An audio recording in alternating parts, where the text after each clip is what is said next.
So today we're talking about something that comes up in conversations with us quite often, and it's about the difference between service-based businesses and product-based businesses and their fundraising journey. So we know that it's a different experience for founders that raise money for a product-based business versus a service business. So let's just get started with the basics. What's a product business and what's a service business?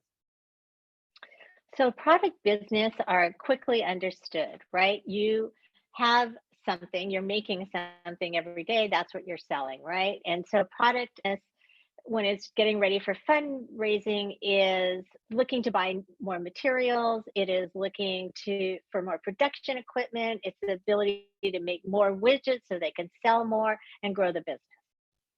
A service business is not a straight line, right? That you need to raise money for is more questions about how the revenue is generated, who needs this service, why would they pay for it, how often would they use it. So what are some examples where it makes sense to go to venture capital or private equity to start pitching a service business? So generally, it is because you're expanding or acquiring another business. This is something that is easily understood. The larger business has enough market share and velocity to meet the return on investment, the ROI timelines for this type of an investor. The business is already well established and it has a clear path to making the needed revenue for the ROI, and the merger or acquisition probably is the only reasonable ask for this type of an investor. So what about other types of funding? Like what about crowdfunding? So if you have a large social media following, doing like things all the time and you have thousands of followers, these kinds of things make sense. You know, we like to use the example of a carpet cleaning service, right? That if you need $100,000 to go out and buy another truck, maybe hire some additional employees, you can give your first 1,000 carpet cleaning services for $100 and raise $100,000. hmm So what about other types of financing? Like what about trying to bring on a silent partner? So, a silent partner, you're going to use your personal network. Oftentimes, it's a wealthy friend or it's a family member, but it is a lot harder to find a silent partner. So where can a service business find money? Well, one is that if the company is already established, a bank loan, line of credit, or an SBA, a Small Business Administrator guaranteed loan, is a good place to start.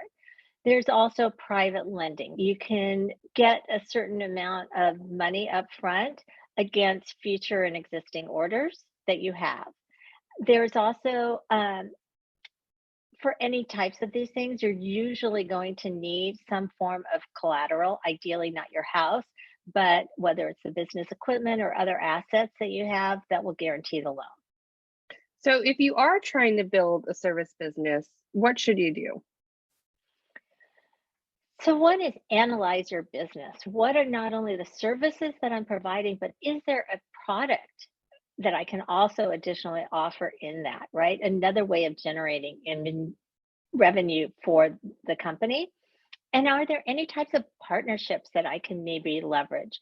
So offering a co-branded service, doing collaborative, and also sharing the cost of customer acquisitions.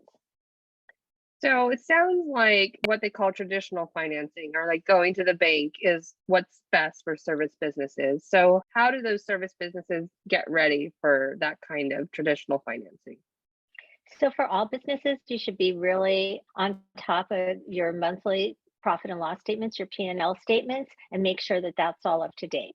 You're going to need to really understand not only where all your revenue comes from, because you're going to need to justify that, but you're also going to have to be able to identify and document all of the costs, all of your expenses, labor, Mhm. administrative overhead, et cetera. And you're going to have the ability to demonstrate that you have the ability to repay the debt financing. So you're going to need some level of a credit history here, or ideally, you're just going to be a good fit for an equity investor. Mhm, mhm. Is there a recap? Like, how can we sum this up for folks? So, raising money to fund a product business looks differently than a service business. And when you're building your funding strategy, it is really important to know what types of investors are best for your business. And so that profile and funding roadmap that you are creating really needs to take the considerations in mind between, am I a product business or am I a service business? Mhm. And if anybody who's watching this needs help with any of this, feel free to message us here or on our website at tracetrust.com. Great chatting with you as always, Merril. Thank you.